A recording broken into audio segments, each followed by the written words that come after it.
მოგესალმებით. ჩვენ კვლავ ხვდებით ერთმანეთს პირდაპირ ეთერში.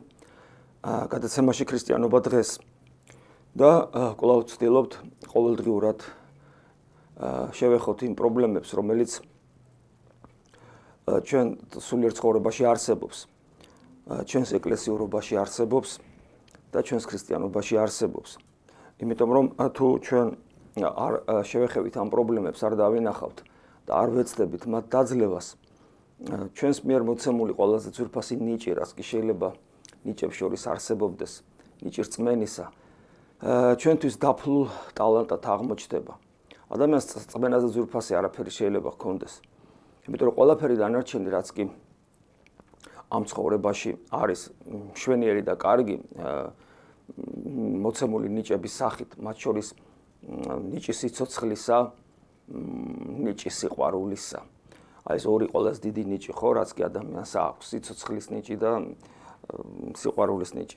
ეს ყველაფერიც ეს ორი ნიჭიც კი ამაოდ რჩება და ადამიანს თუ არ აქვს მარადიული სიცოცხლის რწმენა, ეს ყველაფერი ამაოდ არის დარჩენილი და ყველაფერი სიკვდილთან ერთად ქრება.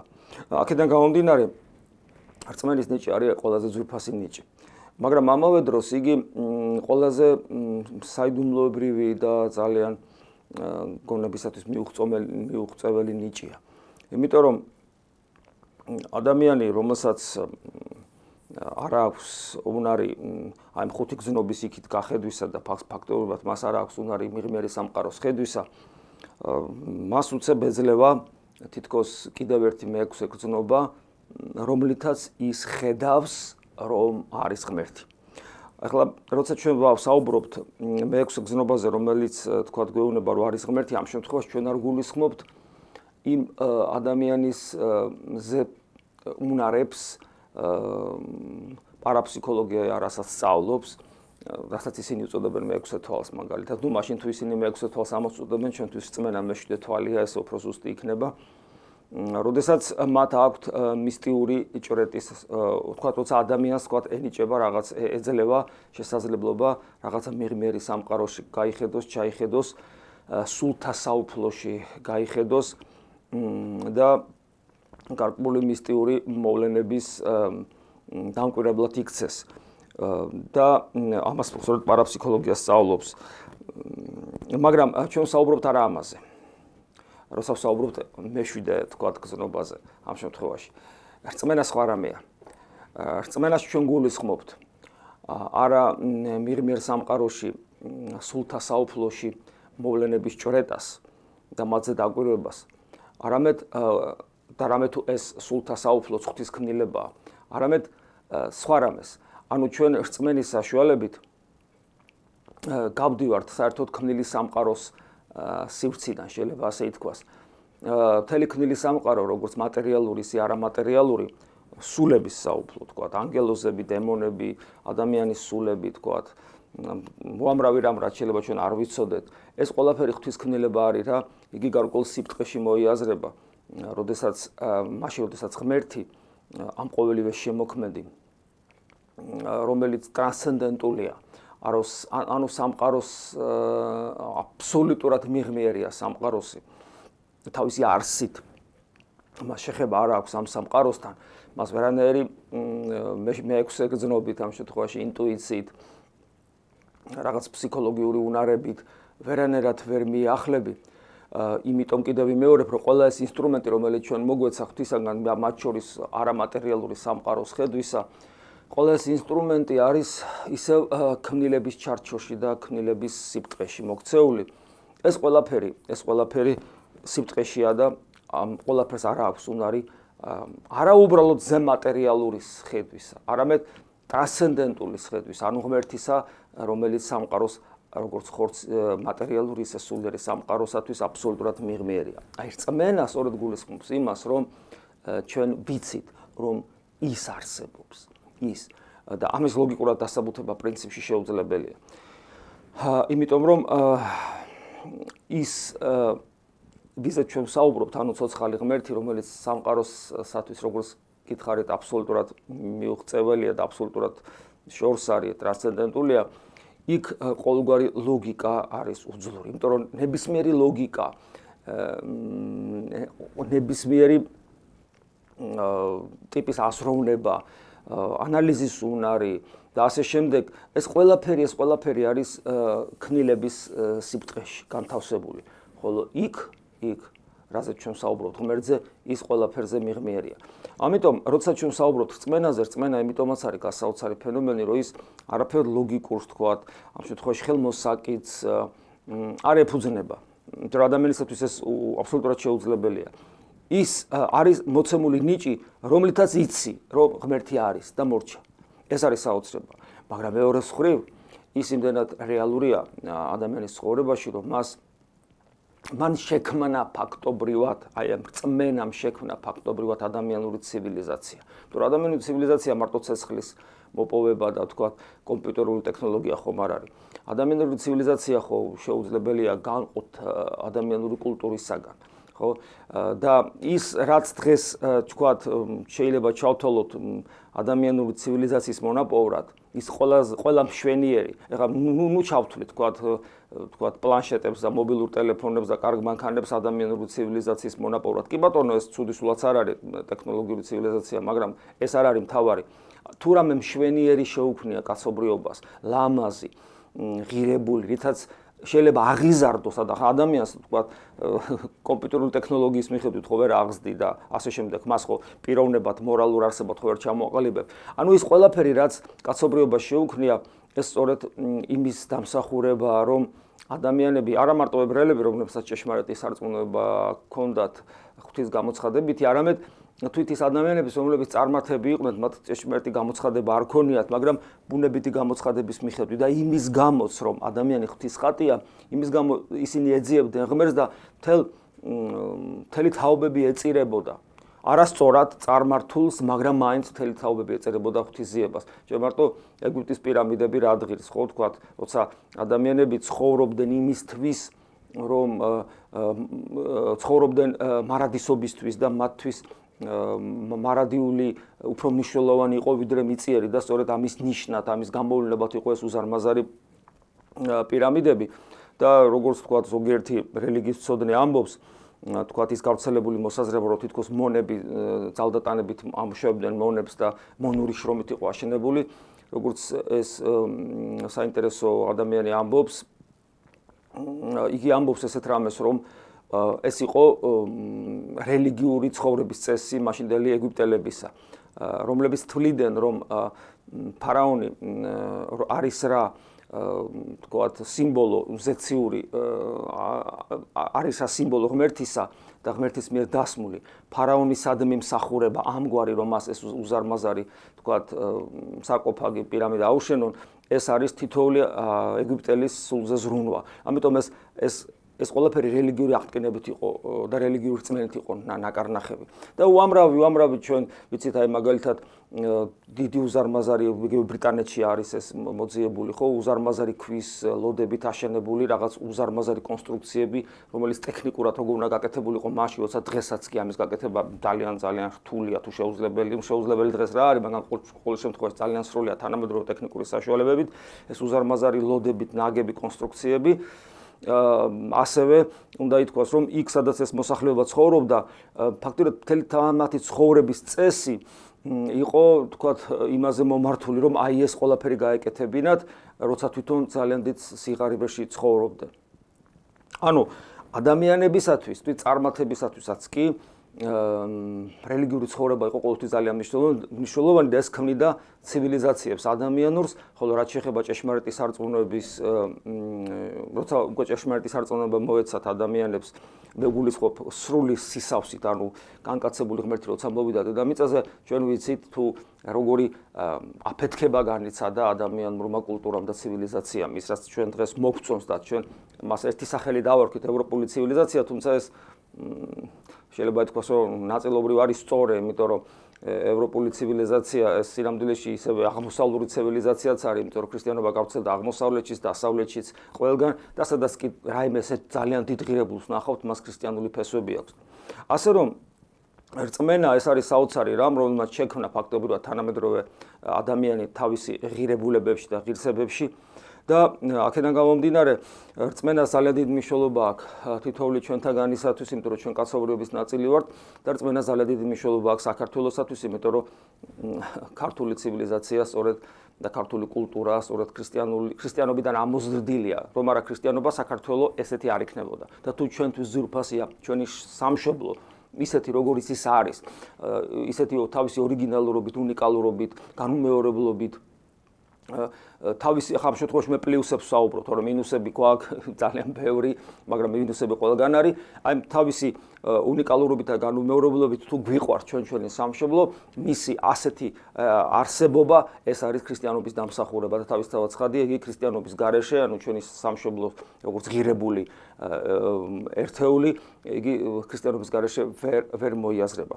მაგრამ სამშობლო არ არის აბსტრაქცია. იგი არის ჩვენთვის ძვირფასი ადამიანების ერთობა, რომლებიც სწორედ ამ კულტურის მატარებლები არიან და ამ ადამიანებში შევდივართ ჩვენც, თითოეული ჩვენთაგანი. და როგორც წესი ქრისტიანობა გვეუბნება ესე, რომ თუ შენ გინდა რომ რაიმე ღირებული გააკეთო შენ სამშობლოში, თუ შენ გინდა რომ შენს დედა სამშობლოს ღირსეულად ემსახურო და მაშინ შენც უნდა შეიტანო შენი წვლილი აი ამ ერთობლივ საქმეში, რასაც ქართული კულტურა, ქართული ცივილიზაცია და ქართული ცხოვრების წესი ქვია და ჩვენი სამშობლო ქვია და ეს შეტანილი წვლილი იქნება არა მარტო სასიკეთო მთელი საქმისათვის, საერთო საქმისათვის, არამედ პირადად ჩვენთვის, როგორც ცალკე უნიკალური პიროვნებისათვის, რომელსაც გწყურია მარადიული სიცოცხლე ცოცხალ ღმერთთან და შენ ამით საკუთარ სულსაც გადაირჩევ. და სწორედ აქედან გამომდინარეა, რომ ვამბობთ, რომ რწმენას აქვს ძალიან დიდი მნიშვნელობა და სარწმუნოებრივ ცხოვრებას, მაგრამ მეორეს მხრივ, რამდენადაც მნიშვნელოვანი არის სარწმუნოება, სულიერი ცხოვრება და რწმენა, იმდენად სახიფათო ხდება გადახვევა სწორი გზიდან და დამახინჯება სულიერ ცხოვრებაში. და აი ჩვენ ყოველთვის როგორიც თავიდანაც გითხარით, ვცდილობთ, რომ ყოველთვის გავაკეთოთ აქცენტები თუ რა არის ნამდვილი ქრისტიანობა და რას ნიშნავს არასწორი სულიერი ცხოვრების წესი. ერთ-ერთი რა პრობლემაც არსებობს ჩვენთან საქართველოში სულიერ ცხოვრებას გულისხმობ არის ის, რომ უდიდესი უმრავლესობა, მით უმეტეს წინა წლებში, ეხლაც ხდება ეს სამწუხაროდ, ადამიანი როცა იწყებს სულიერ ცხოვრებას ის იწყებს უაღრესად სტიქიურად. ადამიანი, თქვათ, უღბერთოდ ცხოვრები ადამიანი არის ერთგვარ ძილს მიცემული და ხდება მისი გამოღვიძება აი ამ რელიგიური ძილისაგან. ეს ძალიან ლამაზად აქვს გადმოცემული ბეთჰოვენის მეხუთე სიმფონიაში, როცა მეხუთე სიმფონიის პირველი ნაწილი სწორედ იწყება ღმერთის მიერ ღმერთი როგორ აღვიძებს რელიგიურად მძინარე ადამიანს, ცნობილი ეს სამწუხაროდ ვერ წავიმღერებ ამის ნიჭი არ მომცა ღმერთმა, მაგრამ დასაწყისი მეტნაკლებად იცით ბეთჰოვენის მეხუთე სიმფონიის, როცა ძალიან ესეთი ექსპრესიული, ძალიან დიდი ენერგიით იწყება ეს მუსიკა, როცა არის მართლა ესეთი კაკუნი თითქოს გულის ფიცარზე ადამიანს რომ გაიღვიძე ადამიანი. როგორც წესი ადამიანი ძალიან ხშირად აი ამგვარად იღვიძებს რელიგიური ძილისაგან, უფრო სწორედ ათეისტური ძილისაგან ხვდებით რასაც ვამბობ და აი ამის შემდეგ ადამიანს აქვს დიდი სურვილი დაიწყოს რელიგიური ცხოვრება. მაგრამ აი წარმოიდგინეთ ჩვენ აი ამგვარი განწყობით რომ ჩვენ გავიღვიძეთ ასეთი მძინარე მდგომარეობიდან და ვცხოვრობთ ოღონ 2000 წლის წინ იუდეაში. თქვათ ვართ რომაელი, თქვათ, იმიტომ რომ იუდეველებს მეტნაკლებად სწორი სარწმუნოება ჰქონდათ და მათთვის ისინი პრინციპში ეძებდნენ მხსნელს, მესიას, ანუ ქრისტეს. და ჩვენ ვართ თქვათ რომაელი და ჩვენ სახარებაში ხედავთ ძალიან ბევრ შემთხვევას, როცა რამდენიმე შემთხვევას და ეს ნიშნავს, რომ მოსკოვში შემთხვევები იყო, როცა თქვათ რომაელი ხდება მორწმუნე და ქრისტეს დაემოწაფება. და თქვათ აი ვართ ესეთი თქვათ ადამიანი, რომელსაც ღმერთი შეეხო და გამოაფხიზა, გამოაღვიძა. რა იქნებოდა ჩვენი რელიგიურობა მაშინ, აი როცა მაშინ ცხოვრობდით, თუ ჩვენი რელიგიურობა არ დაგვირგვინდებოდა იმით, რომ ქრისტე, რომელიც ანუ განკაცებული ღმერთი, რომელიც მოვიდა და იქვე ახლოს დადის, თუ ჩვენ მასთან არ მოვინდომებდით ურთიერთობა ქონოდა, თუ მას არ მოვიძიებდით და მას არ დავემოწაფებოდით. ანუ ჩვენი რელიგიურობა არაფრის მომცემი არ იქნებოდა ჩვენთვის, კაცმარო თქვას, იმიტომ რომ ის ვინც შენ შეგეხო და ვისკენაც შენ ახლა მისრაფი და ვისაც ეძებ, ის ადამიანურ ბუნებას იღებს და ის პიროვნებაა ცოცხალია და ის გენახება დაგენახა ადამიანური ბუნებით და მას შეუძლია ადამიანური ენით დაგმოძღროს და მაგალითი გაჩვენოს და დაგიმოწაფოს, ხო? და შენ თუ მას ვერ იცნობ, ესე იგი შენი რელიგიური აღტკინება ესე უმიზნოდ ჩამქრალა, იმიტომ რომ თავარი ვერ მოგეცა, ანუ ვერ მიიღე, ვერ გაითავისე, რომ ის ვისაც ეძებს უნდა იცნო. და აი მოვიდა და უნდა დაინახო. ანუ ქრისტიანების გარეშე, ქრისტეს დამოწაფების გარეშე, ჩვენი ეს რელიგიური გამოღვიძება სამწუხაროდ ესე უკვალოდ მინავდებოდა და ჩაქრებოდა. როგორც მითხრეს ზარია პირდაპირ ეთერში.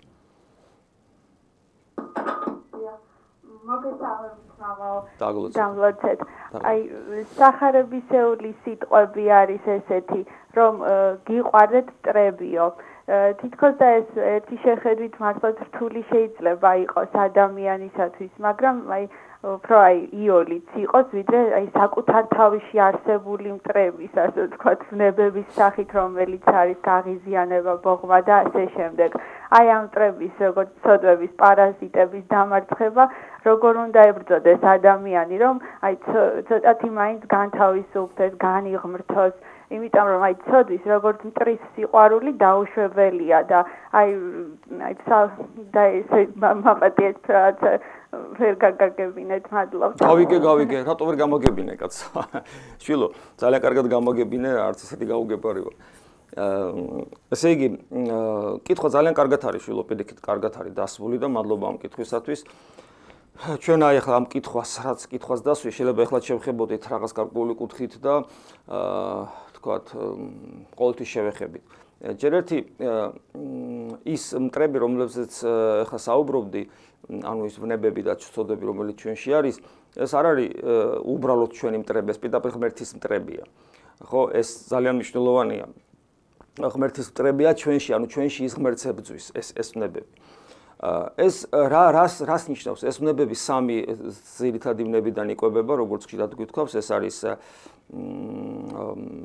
სიამეთმოყვარეობა, ანუ იგივე აი ნაყროვანების ცოდვას უწოდებენ, ეს ნაყროვანება მაინდამაინც ჭამის რაოდენობას არ ნიშნავს, არამედ ეს არის ადამიანი რომ ვერ წღება ვერანაირ სიამოვნებაში და ბედნიერებას და ცხოვრების საზრეს ხედავს სიამოვნებაში, სიამეთმოყვარეობა აი გემრიელიაო საჭმელად ევამ რო იფიქრა ნაყოფზე, აი სწორედ მაშინ იწყება ეს პროცესი. მეორე ეს არის მომხვეჭელობა. აქ საუბარია რომ ადამიანი ვერ წღება ვერც ფულით და ვერც ძალაუფლებით. ამ ვნებას სხვანაირად უწოდებენ ასკეტურ ლიტერატურაში ვერცხლის მოყვარეობას და ეს არ არის ლითონი ვერცხლის სიყვარული, ანუ ეს არის მეორე სიმდიდრის სიყვარული, ფულის სიყვარული და ეს არის მომხვეჭელობა, რომ ძალაუფლების, უბრალოდ მომხვეჭელობა, რომელიც გულისხმობს, ესე იგი ფულის სიყვარულსაც და ძალაუფლების სიყვარულსაც და ადამიანი ვერ წღება და ცხოვრების საზრის და ბედნიერებას ხედავს ძალაუფლებაში და ბევრ ფულში და მესამე პატივმოყვარეობა, ანუ სიამაყე. აი ეს მეორე შემთხვევა მომხოჭელობა ევა როცა ვთქვათ რა კარგია რა კარგი სანახავია რა საამური სანახავია ანუ როცა ადამიანს უნდა სუნდა ვერ წღება და მესამე როცა ღმერთები იქნებითო ანუ სიამაყე როცა ადამიანი პატივმოყვარეობით არის ახსილი ხო აი ეს სამი ვნება ბადებს უამრავ ვნებებს როცა ის იტოტება და თითოეული ვნება ხდება დასაყრდენი ბოროტის სულისა ეშმაკი აი ადამიანი რომ ღმერთს დაცილდა 60-ში და მე უკვე თავის და ერი შვა პირველი შვილი უკლელი იყო უკვე ვიცით კარგად გვახსოვს ადამიანი რომ ღმერთს დაცილდა ადამიანის მდგომარეობა ისე დაზიანდა რომ მან დაკარგა უნარი თან აბსოლუტურად დაკარგა უნარი ღმერთთან ყოფობისა და ეს უნარი რომ დაკარგა იმდენად აბსოლუტურია თავის უარყოფითი მახასიათებლით რომ უფალი ამბობს ესეთ რამეს რომ კაცთაგან, აი ადამიანისათვის მოკლედ შეუძლებელი, ნახეთ რა სიტყვას ამბობს, შეუძლებელია ცხონება. ანუ ადამიანისათვის არის შეუძლებელი იყოს ღმერთთან. შეუძლებელი. ანუ არანაირ დაშვებას არ აკეთებს. მაგრამ იქვე ამბობს მე რომ და შესაძლებელია ეს ცხონება ღმერთის მიერ. ანუ ღმერთის უშუალო ჩარევით. ანუ ადამიანის მდგომარეობა ესეთია და ადამიანის შეუძლებლობა ვლინდება იმაში, რომ ადამიანი ხორცით ცხოველს ემსგავსება და ცხოველური არსებობისა და ცხოველური გულისთქმებისაკენ ისწრაფის და ცხოვრების მიზნად იხდის და სულით კიდე ის ემსგავსება ეშმაკს და დემონს. მსაკრობაში და 1000 ცუდში ის ეშმაკს გავს და ბაძავს. ანუ მსგავსი ხდება და ეს ეშმაკისადმი მიმსგავსება, ცხოველისადმი მიმსგავსება განაპირობებს ჩვენ იმას, რომ ჩვენ ვიზიდავთ ჩვენნაირი მსგავს. აი მაგალითად, როდესაც ჩვენ ვიზიდავთ დემონებს, იმიტომ რომ ჩვენში არსებული ვნებები ძალიან ახლობელია სულიერად დემონებისათვის. და ადამიანი უკვე პიროვნულ არჩევანს როცა აკეთებს, რომ თუ პიროვნული არჩევანი არ გააკეთა, თუ არ დაინახა, აი რას ნიშნავს სარწმუნოებრივი ცხოვრება, თუნდაც მას რწმენა მოუვიდეს, როგორც გითხარით, და ის რწმენაშია, დაინახა კიდევაც, რომ გასაგებია, აი განკაცებული ღმერთი, ქრისტე მისკენ უნდა წავიდეს, ყველაფერი თქვათ გაიაზრა, პიროვნული არჩევანი გააკეთა, მაგრამ არაფერი არ გამოსდის, იმიტომ რომ მასში არსებული ეს ვნებები, რომლების დასაყრდენი ხდება ცოცხალი არსებების ეშმაკებისა, ეს ცოცხალი არსებები ბრძოლად განეწყობა ჩვენს წინააღმდეგ. პავლე მოციქული ამას ამბობს ზუსტად, რომ ვნებებზე საუბრობს თითქოს, მაგრამ მე საუბრობს მათზე როგორც ცოცხალ არსებებზე, რომ საბრძოლოდ განეწყდნენ ჩვენ წინააღმდეგო, პავლე მოციქული ამბობს. და ანუ მე ვერ ვერევი მათ. იმიტომ განეწყდნენ, იმიტომ ამბობს როგორც ცოცხალ არსებებად მოიაზრებს, იმიტომ რომ ისინი მართლაც ცოცხლები არიან, არა ვნებები, არამედ დემონები, რომლებიც ამ ვნებებისათვის პლასტარმებად იქცევა.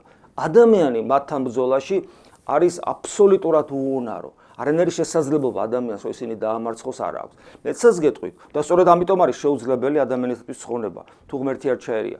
მეცაც გეტყვით, ერთ-ერთი წმინდა მამა საოცარამეს ამბობს, აი ადამიანს რომ გაახედო მარადისობაში და აჩვენო ჯოჯოხეთის საშინელება.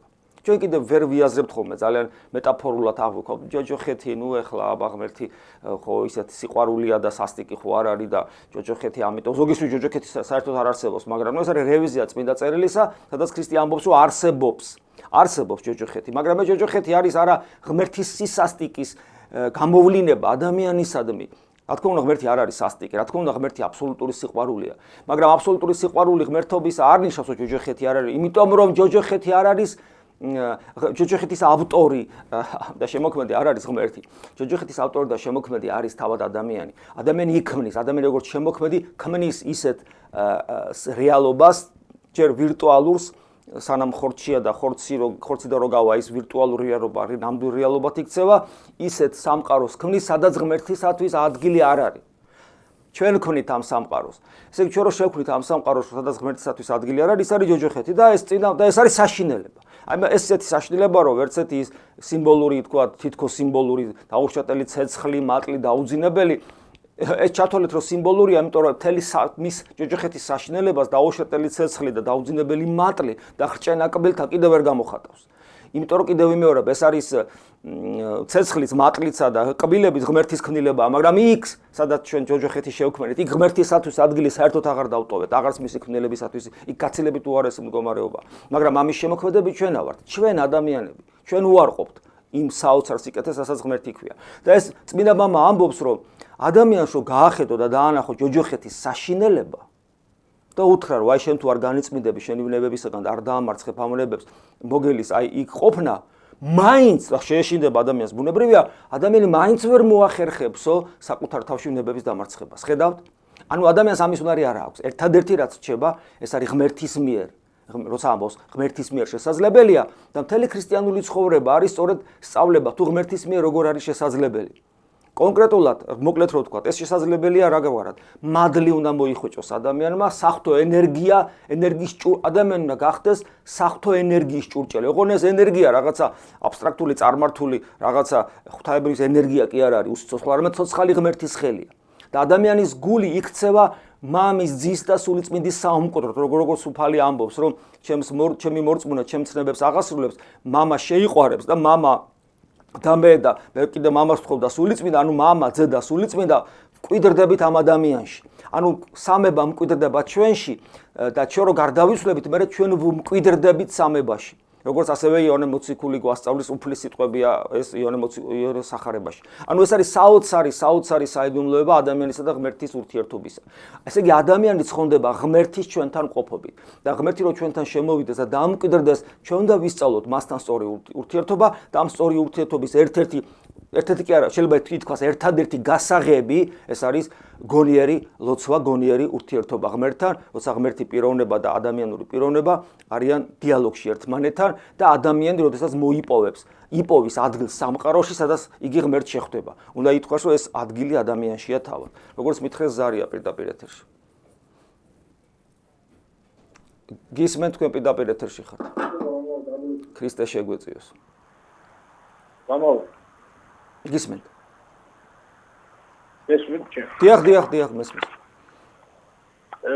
მე მაინტერესებს ერში დუმარება და იესოს ლოცვა თუ შეიძლება რომ აი როგორ ხდება ერში დუმარება როგორ შეუძლება ერის კაც როგორ შეუძლია დუმარებაში ყოფნა და რა ვიცი იესოს ლოცვა ეს ერთად შერწყმული როგორ ხდება რა ვიცი თუ შეიძლება რომ გაგწყვეტ. მდუმარებაში ამ შემთხვევაში არ იგულისხმება ვერბალური მდუმარება, როგორც ასეთი, რომ ადამიანმა ხმა არ ამოიღოს. აი, მამის მაგალითად გამოდგება ერთ-ერთი ათონელი მამის გამონათქვამი, როდესაც იგი ამბობს, რომ ლიტურგია, ანუ ევქარისტიული მსახურება, როცა უსისხლოს ხვეპი შეიწირება, ანუ როცა მღვდელი წირავს, მოკლედ რო თქვა, ეს არის უმაღლესი ისიხია. ანუ უმაღლესი მყუდროება და მდუმარება საკუთარ თავში. არა და იქ მღვდელი არა მარტო მოქმედებს და მოძრაობს, არამედ მეტყველებს კიდევაც და ასე შემდეგ. ანუ მდუმარებაში ამ შემთხვევაში, თუმცა არსებობს პირდაპირ გაგებითაც მდუმარება, ესეთი მაგალითებიც არსებობდა, თქვათ, ეკლესიის ისტორიაში და ჩვენ გვინახავს, ვიცით, გაგვიგია, რომ არსებობდნენ მამები, რომლებიც მდუმარებაში იყვნენ, მაგრამ მე მინდა ერთ რამეს ხაზი გაუსვათ, რომ არსებობს და აი რეალობაში არსებობდნენ და დღესაც არსებობენ, თქვათ, სასულიერო პირები შეიძლება, რომლებიც და მოღვაწეები რომლებიც არ ლაპარაკობენ, ფეხზე არ იცმევენ, არ ბანაობენ, არაფერს არ ჭამენ, ანუ მაქსიმალურ ასკეზაში არიან. მაგრამ მე მინდა გითხრათ, რომ ქრისტე ფეხზე ცეცვა, ჭამდა კიდევაც და არც დუმარებაში არ იყო. და ჩვენ უნდა მივუბაძოთ ქრისტეს. ანუ ამით ასკეზას კი არ უარყოფ, რომელიც ჰქონდათ წმინდანებს. მაგრამ ამით იმის თქმა მინდა, რომ თვითონ ეს ფორმა მოღვაწეობისა ძალიან მკაცრი, თქვათ, ასკეტური ფორმა მოღვაწეობისა თავისთავად არაფერს ნიშნავს. ამის მაგალითები ძალიან ბევრია, მე პატრიკშიც არის აღწერილი მამებს მოყავთ ისეთი საშინელი მაგალითები, როცა ადამიანები საოცარ ასკეზაში, ერთ-ერთი მამა მე-6 საუკუნის ეგვიპტელი მამა იყო, ესე იგი მამაოჩვენოს რომ ამბობდა ხოლმე გახურებულ იმაზე ნაკვერცხლებზე დგებოდა ფეხში შველა და ისი ამბობდა მამაოჩვენოს და საბოლოო ჯამში იგი დაიღუპა საშინელი კატასტროფით, იგი შეძრა ღუმელში, ანთებულ ღუმელში და დაიწვა. ანუ მთელი ეს ყველაფერი ხიბლის მდგომარეობა იყო და ეშმაკის მანქანებით იყო. ანუ გარეგნ და წმინდა ეგნატე ბრიანჩაინოვი საოცარი ასკეტი მამა და მასწავლებელი სიმდაბლისა და სულიერებისა პირდაპირ ამბობს, რომ გარეგანი მსახურება გაძლიერებული თვითდაჯერებულობას მატებს. ანუ მე ამით ასკეზას კი არ უარყოფ, მაგრამ თვითონ დუმარება, რომელიც ასკეზის ერთ-ერთი ფორმაა, თავისთავად მაინდა-მაინც არ ნიშნავს ამ გარეგნულ ასკეზას, როცა ადამიანი არ ლაპარაკობს. ერთის მხრივ, რა თქმა უნდა, უქმი მეტყველება და ამაოთ მეტყველება ცოდვა, იმიტომ ადამიანის სულიერ სიცარიელეზე მიუთითებს, მაგრამ დუმარება ამ სიტყვის დიდი გაგებით ნიშნავს არა დადუმებას და როცა შეიძლება დადუმდე და თავში ვინც ის რა აქვს ადამიანს, არამედ დუმარება ამ სიტყვის დიდი გაგებით ნიშნავს გონებრივ სიმშვიდეს, როდესაც ადამიანის გონება ამ შემთხვევაში მე არ გულისხმობ მარტო ინტელექტს, არამედ თელს შინაგან სამყაროს, არის როგორც ესე იგი რომელი უძრავად არსებული გუბე წყლისა, სუფთა წყლისა, სადაც იოტის ოდენა წყლის აღელვაც არ არის და ვთქვათ, აი ვარსკვლავები და მთვარე აბსოლუტური სიზუსტით არისარეკლილი. აი ესეა, ანუ აბსოლუტური სიმშვიდე შინაგანი სამყაროსი ადამიანისა. აი ეს არის მდუმარება და გონიერი ლოცვის გარეშე ეს ამის მიღწევა არის შეუძლებელი. იმიტომ რომ ადამიანი გონიერი ლოცვის გარეშე, ანუ ადამიანი ღმერთთან ცოცხალი ურთიერთობის გარეშე, ადამიანის გული არის სავანე, საიდანაც გამოდიან ყველაფერის უბედურებანი, რაც ადამიანში ხდება, კაცის კლანი და 1000 უბედურება, როგორც უფალი ჩამოთვლის, რომ თუ კი სამყაროში რაიმე ბოროტება ხდება, უფალი ამბობს, რომ ამ ბოროტების წყარო არის ადამიანის გული. ნუ ხვდებით, რომ ესეა, აბა ეხლა ვინ ჩადის ამ ბოროტებას თუ არა ადამიანი კი თავის გულიდან იკვებება. ხომ ესეა. იმიტომ რომ ადამიანს დაცემული ბუნება აქვს. როცა ადამიანი ინათლება, მართალია მის გულიდან განიდევნება ბოროტის სული და შიგ მადლი მკვიდრდება, მაგრამ ადამიანს რომელიც ფორმალურად ინათლება, ან მოინათლა ბავშვობაში და მას სპეციალური აღზრდა და გამოცდილება არ მიიღო სულიერი ცხოვრებისა, ესე იგი ადამიანის გულის გულში შეიძლება ვეღარ ახერხებს ბოროტის შესვლას, მაგრამ ის მაინც ეპატრონება ადამიანის გულს, როგორც სახარებაშია, რომ მადლით განიდევნება ბოროტის სული, მერე კვლავ ბრუნდება, თუ რა ხდება იქ და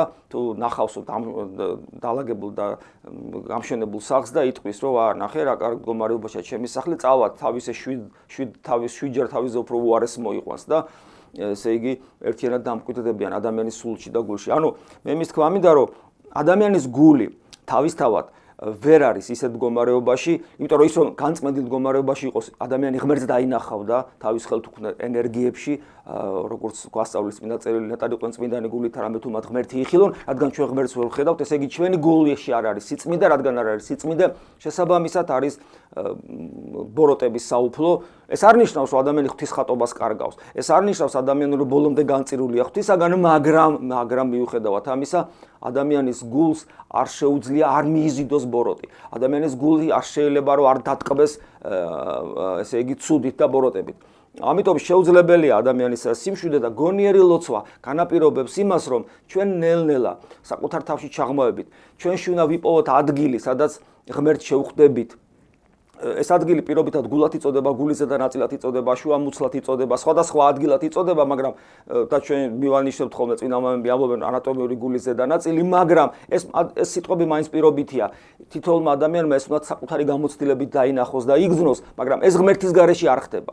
და როცა ადამიანი ცდილობს, რომ ღმერთთან ცოცხალი ურთიერთობა გქონდეს და როცა ნელ-ნელა ხდება ისე, რომ ღმერთი ადამიანის გულს ეხება და ეს გახშირდება, ოღონ ამას საფუძვლად ადამიანის სიმდაბლე უნდა გქონდეს, ანუ როცა ადამიანი ხედავს თავის სუსურობას ცხონების საკითხში და დავარდნილობას ცხონების საკითხში და ხსნელად მოიაზრებს იესოს და მუდამ მას შეღაღადებს, როცა აი ამ მდგომარეობით ადამიანის გულის ღმერთის შეხება ნელ-ნელა მოხდება, ბოლოს ხდება საოცრება. აი იმდენად ძვირფასი გახდება იესო ქრისტე ადამიანისათვის და იმდენად მობილიზებული ხდება ადამიანი ქრისტეში, რომ ნელ-ნელა ის ტირანი, რომელიც ჩვენ გვტანჯავს თავისი შემოტევებით, აი ასო აზრები, მუდამ ვცდილობთ ღმერთს ველაპარაკოთ, გვეფანტება აზრებით. ის აზრები თავისთავად გვიტევენ და ადამიანი შეიძლება შიზოფრენიამდე მიიყვანონ. ხანდახან აზრების შემოტევა ესე ძლიერია და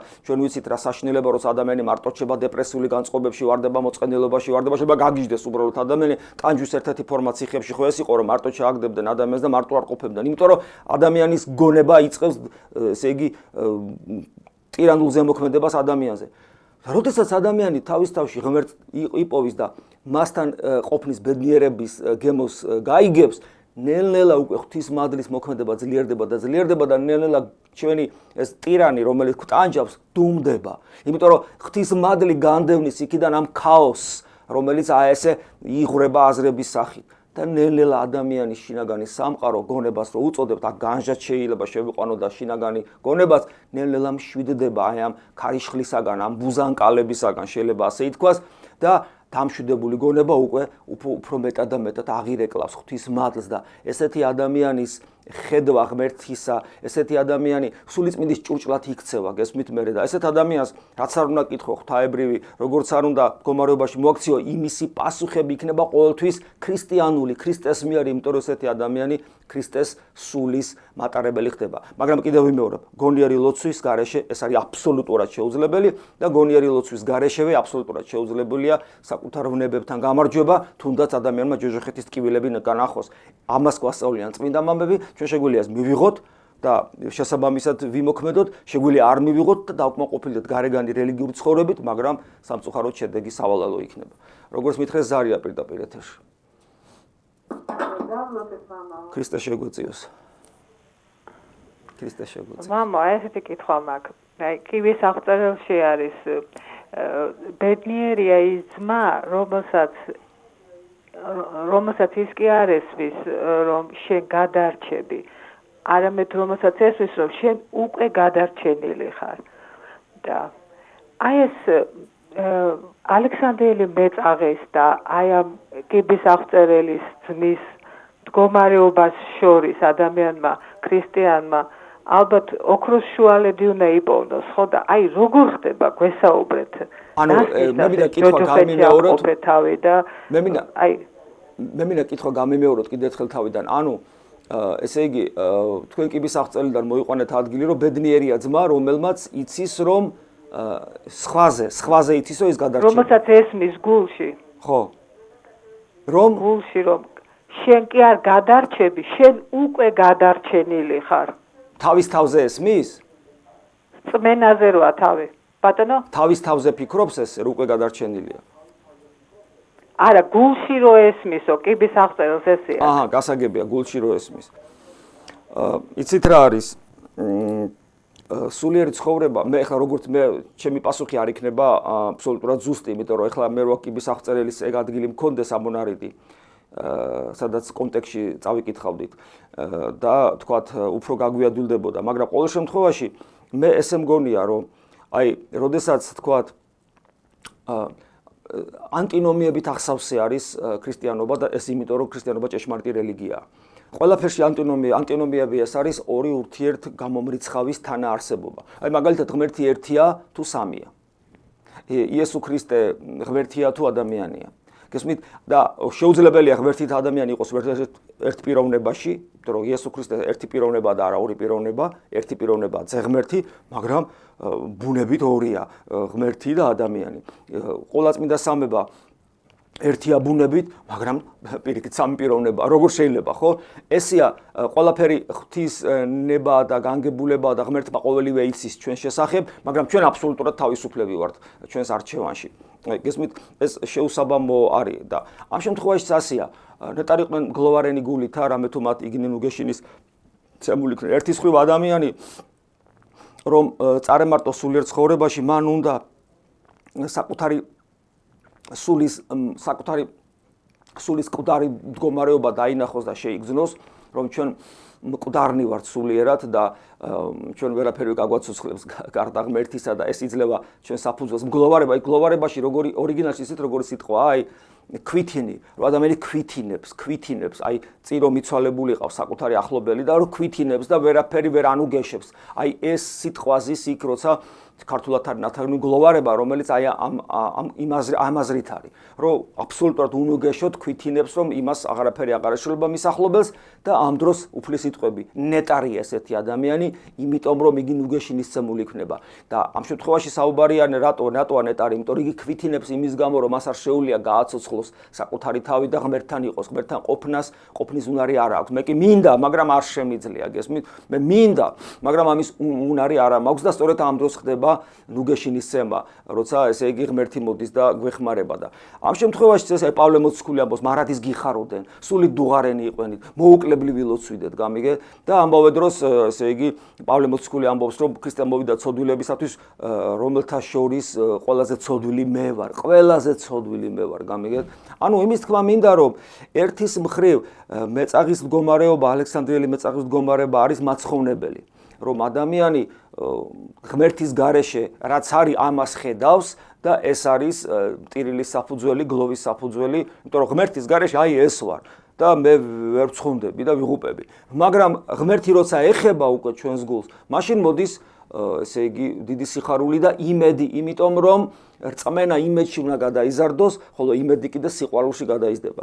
ანუ მე რამდენად გავეცი და აი ადამიანი რომელსაც ეს ნუ გეშია აქვს რომ ნუ გეშინია, გახსოვთ უფლის სიტყვები სახარებაში რამდენჯერ არის ნუ გეშინიათ, ხო, როცა მოციქულებს ეუნება, უფალი გვეუნება ამას. სულიწმინდა ღმერთი, ადამიანი ხო სულიწმინდა ღმერთის მიერ ღვთის მადლის ჭურჭელი ხდება და სულიწმინდას ნახეთ რა სიტყვა ქვია ნუ გეშინის სემელი. ჩვენ ხო ქრისტეს ვეძებთ და ჩვენ ხო ვერ უპოულობთ, ჩვენ ხო არა ვართ მოციქულთა პერიოდში რომ მივიდე და უფალი დავინახო და უფალი გაგვიმასპინძლდეს, ფუტათით აღდგარი უფალი გაგვიმასპინძლდეს ნაკვერცხალზე მდებარე თევზისა და პურით, ხო? ჩვენ ხო არა ვართ ამ მდგომარეობაში, მაგრამ ნახეთ უფალი ასე ამბობს, ობლად არ დაგტოვებ, ნუ გეშინია, მოვა სხვა და ვინ ნუ გეშინის მცემელი. აი ეს ნუ გეშინის მცემელი, რომელიც თავის სიდიდით, სიდიადით, იერარქიულად ხო თანაბარია მამისა და ძისა, აი ის მოვიდა და მას ნუ გეშინის მცემელი ეწოდება. ანუ ნუ გეშინის მცემელი ჩვენში არსებობს, ჩვენშია ის ცოცხალი ღმერთია, სულიწმინდა ღმერთია და ის გვანუგეშებს და რომ არა ეს ნუგეში ადამიანი ვერ გაუძლებდა სასოწარკვეთილებას დაღუპვის განცდიდან გამომდინარე სასოწარკვეთილებას. სილვან ათონელი ამბობს რომ ამყოფე შენი თავი ჯოჯოხეთში, მაგრამ სასო არ წარიკვეთო და ეს სასოს არ წაკვეთა ჯოჯოხეთში მყოფობა ნიშნავს ჩვენი რეალობის აღქმას. ესე გვამბობენ მამები გვასწავლია რომ ადამიანი უღმავდება თავის დაცემულ ბუნებას, უღმავდება და ხედავს რომ წარწყმედილია, უკვე არაფერი არ შველის ადამიანს და აი ერთი ნაბიჯის და უფსკულში დაინთქმება უკვე თითქოს სასწარკვეთილებისა და ამ დროს ღვთის მადლი მოდის და ანუგეშებს და ეუნება არა ნუგეშინია შენ ჩემი შვილი ხარ, ნუგეშინია მე შენ მიყვარ ხარ, შენ ჩემთვის აბსოლუტური მნიშვნელობა გაქვს, იმიტომ რომ შენ არის სხვა არავინ არ არის და მოდის და როგორც უძღებს შვილს, განა უძღებს შვილს ქონდა რა იმის იმედი რომ მამა შვილობაში აღადგენდა, არ ქონდა, მაგრამ მამა იხუტებს და მას შვილობის რანგში აღადგენს კიდევ უფრო დიჩი, სამოსელი პირველი, ხამლი, ბეჭედი, ხთიძე, ზვარაკი ჭამებული, ანუ გესმით, ანუ უფრო მეც აძლევს ვიდრე ის წარმოიდგენდა და ვიდრე მანამდე ქონდა. და ამის ღირსი ნამდვილად არ იყო. ასევე ჩვენ არა ვართ ღირსი, ჩვენ ის ღირსი ვართ, ამას ვხედავთ და ამ დროს უფალი მოდის და გვანუგეშებს. ანუ ეს ორივე ერთდროულად არსებობს. ის და ესეც. ხო და რა თქმა უნდა ნეტარი ადამიანი რომელიც აი ამგვარი მამის ამგვარ შეხებას იგრძნობს საკუთარ თავში და იგი იმედით და სიყვარულის და სიხარულის ცრემლით აღივსება. ანუ ლოცვაში ცრემლი ორნაირია, ერთი როდესაც ადამიანი ჭრեց თავის დაცემულობას და დაღუპულობას, სამნაირი შეიძლება ასე ითქვას და ესე იგი თავის უბადრუკობა, თავის სულის სიკვდილს გლოვობს. მეორე ის რომ თუ რა გააკეთა ღმერთმა ჩვენთვის და გულია ჩვილება როგორ იტანჯა და მოკვდა ჩვენთვის იესო ქრისტე და მესამე შეიძლება იყოს სიხარულის ცრემლი, როდესაც უფალი შენ გულს შეეხება და საოცარ იმედს გაძლევს, რომ იგი შენთან არის და ამ სიხარულს ვეღარ იტევ და არის საწაიღო. ეს კიდევ დამატებით შეიძლება იყოს სიხარულის ცრემლი. ამიტომ ისიც არის და მთავარია რომ ჩვენ ხელი არ გავუშვათ უფალს. როგორც მითხეს ზარია პირდაპირ ეთერში.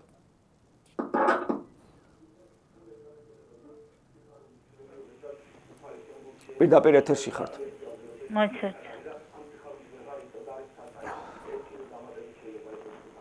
ისაუბრეთ.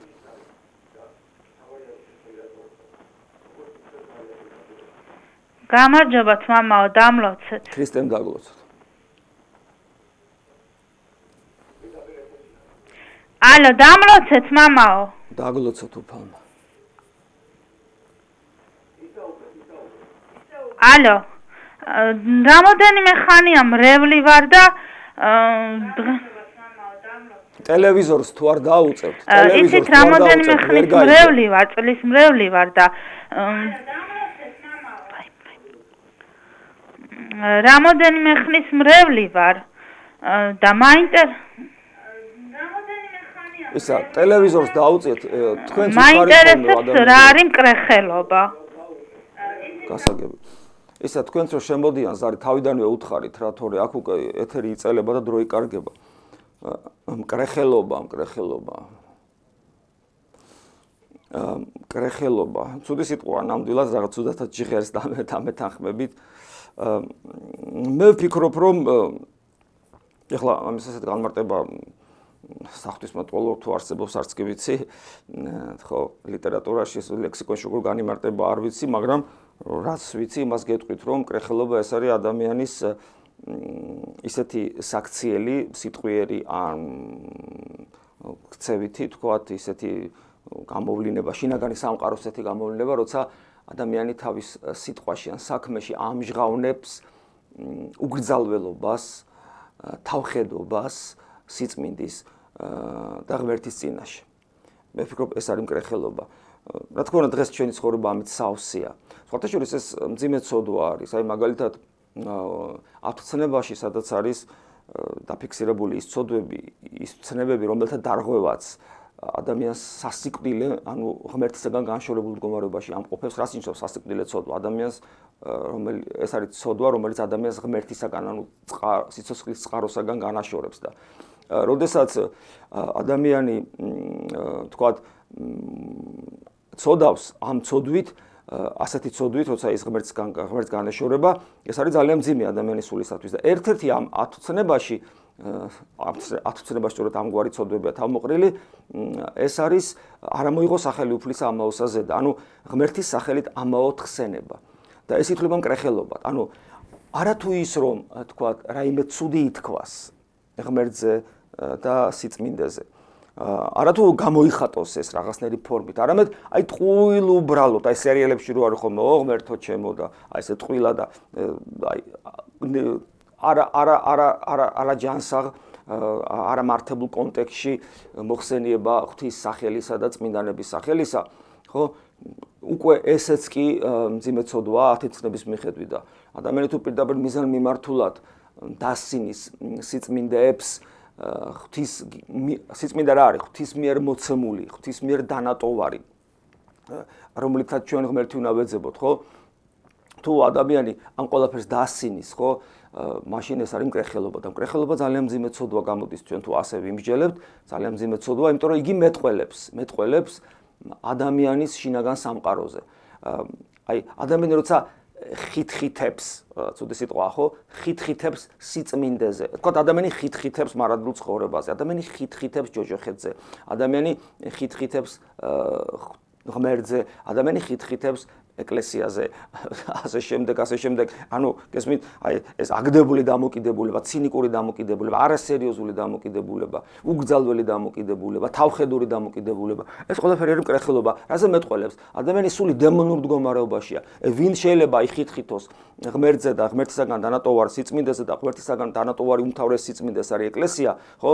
და როცა ადამიანი ვერ ერკვევა ეკლესიის არსში რა და ეკლესია, თქვა, ჩემდერი ცოდვილი მღვდელი ეკლესია როგონია ადამიანს და ბრძნულად განიკითხავს მე ეკლესია და ალოცილო მე ვაშავებ რაღაცას და ეკლესია რა შუაშია დაფიქრდი თქვა ექიმი აშავებს პედაგოგი აშავებს და რა ვქნათ მედიცინა უარყოფთ და განათლება უარყოფთ თუ რა გავაკეთოთ გესმით როგორ შეიძლება რომ ჩემნერი ცოდვილ მღვდელს უყურებდე და მე ხითხითებდე ეკლესიაზე ნუ არაფრით არ შეიძლება ეს ნიშნავს რომ შენ ძალიან კარგად ხვდები როგორც ექიმი არ არის მედიცინა და პედაგოგი არ არის განათლება ასევე მღვდელი არ არის ეკლესია ამას ძალიან კარგად ხვდები მაგრამ შინაგანი ეკლესიისადმი შინაგანი არაჯანსაღი დამოკიდებულება გაქვს ესე იგი შინაგანი სამყარო არის ესეთი შენი და ეკლესია განუყოფელია ქრისტესაგან ღმერთის ადამიანთა მოსვლა ნიშნავს ეკლესიის არსებობას და პირიქით და ეკლესიის არსებობა არის დადასტურება ღმერთის განკაცებისა ანუ ფაქტობრივად ამ დიდ საიდუმლოების წინააღმდეგ ილაშქრებს შენი შინაგანი სამყარო ვერ იტან რომ ღმერთი ადამიანად მოვიდა და რაღაცა გასწავლა ადამიანურად და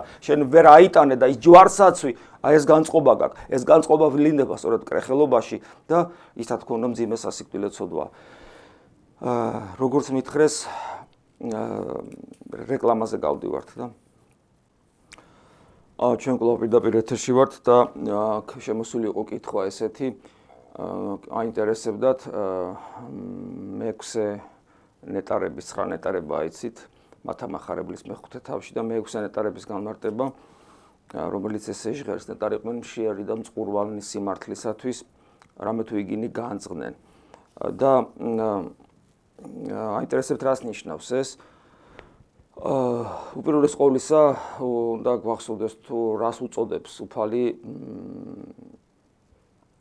სიმართლეს უფალი ამბობს ესეთ რამეს სახარებაში იცით რომ მე ვარ ჭეშმარიტება აქ ლაპარაკი არის არასამართლიანობაზე როცა ადამიანის სამართლიანობა სწურია და დედამიწაზე იგი ვერ მოიპოვებს ამ სამართლიანობას და ამ სამართლიანობის გამო და სამართლიანობის ძიების გამო ეს სამართლიანობის ძიება დედამიწაზე დაახლოებით გავს როგორც ინგლისელები ამბობენ შეუძლებელია იპოვო შავი კატა ბნელ ოთახში, მით უმეტეს როცა ეს კატა იქ არ არის.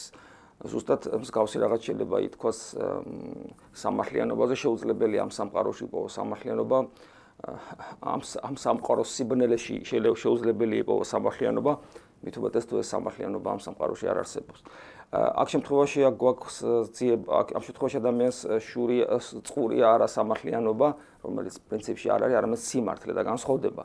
იმიტომ რომ სიმართლე ეს არის სამართლიანობა, უსამართლობა, უფრო სწორედ რომ სამართლიანობა არ არის უსამართლობა. უსამართლობა არის ადამიანის დაცემული ბუნების ნაყოფი, რომელიც ამ სამყაროში ესე არის გავრცელებული ამასოფლის სულის სახით. და სიმართლე კიდე არ არის ამ სამყაროს ნაწილი. სიმართლე ეს არის განკაცებული ღმერთი. უფალი ამბობს, მე ვარ ჭეშმარიტება. და შეიძლება თქვა თუ ამას ესე შევხედავთ სიმართლეს როგორც ჭეშმარიტებას, მაშინ ჩვენ ვიტყვით, რომ ნეტარია ის ადამიანი, ვისაც შია და წყურია განკაცებულ ღმერთთან ურთიერთობა. და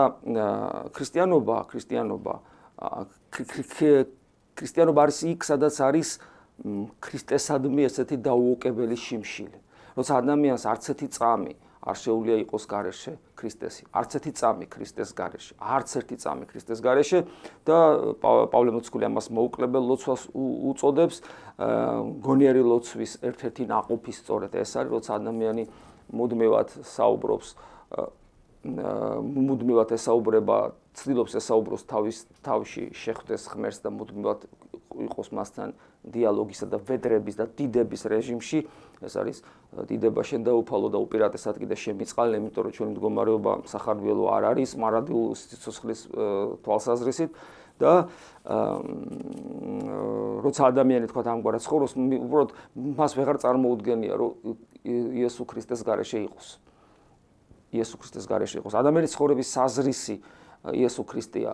ღმერთი რომ არ განკაცებულიყო, ადამიანს არ ექნებოდა შესაძლებლობა ღმერთში ყოფობისა და ღმერთს ადამიანში, ანუ ეს ბუფერული ზონა, რომელიც არსებობს, ეს ბუფერული ზონა არის ქმნილი სამყარო და ჩვენი დაცემული ბუნება, ესეთ გადაუვალზღუდეთ დარჩებოდა ადამიანისათვის.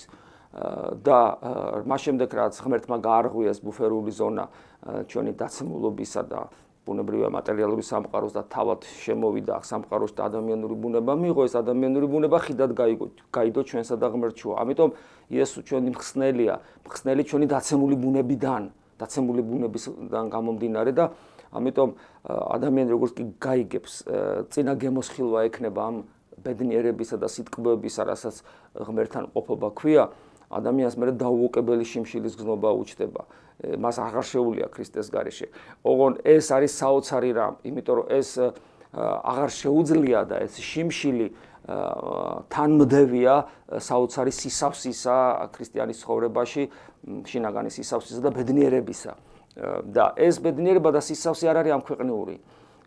ის ქრისტეს მიერია, ის მარადიულია და ეს ნიშნავს იმას, რომ ვერც ამქვეყნიური სიხარულები დაჩtildeავენ მას და გააფერგთალებენ და ვერც ამქვეყნიური განსაცდელები ვერ დააბნელებენ. იგი მიუაჩtildeებელი ნათელია, როგორც ჩვენ ლოცვებში ვკითხულობთ. როგორც მითხრეს ზარია პირდაპირ ეთერში. პირდაპირ ეთერში ხართ. შვიდობა მამაო. გაიხარეთ. შვიდობა მამაო. მამაო, გვაინტერესებს იაჰოვას მოწმეები, რომ ვიმკითხებენ რომ ვინდა რა წერია, მარტო ის უნდა იწამოს ქრისტიანმა და საერთოდ ეს იაჰოვა რას ქვია, თუ შეიძლება გაგვიმართეთ.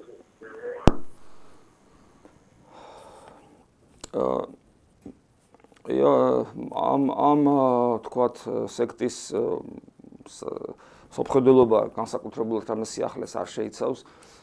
პერიოდულად ჩნდებოდნენ თქვათ ადამიანები, ჯერ კიდევ მეოთხე საუკუნეში იყო ესეთი არიოზი, მწვალებელი, სხვათა შორის ის მღვდელი იყო ეკლესიისა, რომელმაც ლოგიკურად გადაწყვიტა, რომ ლოგიკურად ჩაწვდომოდა ყოლაწმინდა სამების საიდუმლოებას და თავისი ლოგიკური დასკვნით და როგორ შეიძლება ღმერთზე ლოგიკურად იმსჯელო, უკვე დასაწყისშივე შეცდომა იყო დაშვებული და გადაწყვიტა, რომ ძე ღმერთი არ არის ღმერთი. რა მოხდა ახლა ადამიანის ტყუილს? ღმერთი არ არის ღმერთი და როგორც არის რა. და ის რაც არის, არ არის ღმერთი, მაგრამ ის მოვიდა ადამიანად, ანუ ვინც იესო ქრისტე პიროვნულად არ არის ღმერთი, იგი ქმნილება არის, თქვათ და დანარჩენს ხო გვასწავლის, რასაც გვასწავლის და აქ არის შეცდომა დაშვებული, რომ იესო ქრისტეში მთავარი ის კი არ არის გვასწავლის. მთავარი თვითონ იესო ქრისტეა. და რას ნიშნავს მთავარი იესო ქრისტე? ეს ნიშნავს იმას, რომ ღმერთში, ღმერთის პიროვნებაში, პიროვნება ღმერთია. მე ვარ ადამიანური პიროვნება, ხო? მაქვს ადამიანური ბუნება. ღმერთია და მას ღვთაებრივი ბუნება აქვს. და აი ღმერთი, რომელსაც აქვს ღვთაებრივი ბუნება, იღებს ადამიანურ ბუნებასაც თავის თავში და როგორც ღვთაებრივ ბუნებას მოიცავს ღმერთის პიროვნება, ისე ადამიანურ ბუნებას მოიცავს. თითოეული ჩვენთაგანის პიროვნება ჩვენს ადამიანურ ბუნებას მოიცავს და აი ეს ღმერთში ერთ პიროვნებაში გაერთიანდა ღმერთი და ადამიანი. და ეს ნიშნავს იმას, რომ მე როგორც ადამიანს მაქვს პერსპექტივა გააღმრთობისა. მე თუ ღმერთის ადამიანურ ბუნებას ვეზიარები, მე მაშინ და მას ჩემს არსებობის დასაწყისად მივიჩნევ, აქამდე ჩემი არსებობის საწყისი ადამი იყო და მე თუ ჩემს არსებობის დასაწყის ღმერთის ადამიანური ბუნება რომ იყო, და განახტვა ადამიანური განხტობილი ბუნებას მივიჩნევ ჩემს საწყისად და ვეზიარები, ამით მე ფაქტობრივად ღმერთს ვეზიარები. ანუ ჩემი განხტობა იწყება. ანუ ქრისტიანული თვალსაზრისით მარადიული სიცოცხლე ცხონება არის ღმერთად ყოფნა. არა ის, თქვა, იეჰოვას მოწმეებს ან მუსულმანებს ვაქვთ, რომ თქვა, აი, ლამაზი მარადიული სიცოცხლე მოიაზრება, როგორც აი ესეთი ცხოვრება, როგორც აქ არის განვრცობილი უფრო დიდ სიამოვნებებში და უსასრულოდ გაწელილ დროს. ეს კი არა, არამედ ღმერთად ყოფნა მოიაზრება ქრისტიანისათვის ცხონებაში, ეს ღმერთად ყოფნა, ანუ ის სრულ სისავსე, ღვთაებრივი სიხარულისა და სისავსის და სიკეთის დატევნა ჩვენში, ეს არ მოხდებოდა, რომ ღმერთს თავად არ მიიღო ადამიანური ბუნება და არ განეწმინდა ის, გამიგეთ? და თუ ღმერთი არ არის ღმერთი, მაშინ ეს ყველაფერი აბსურდია და უაზრობაა, ხო?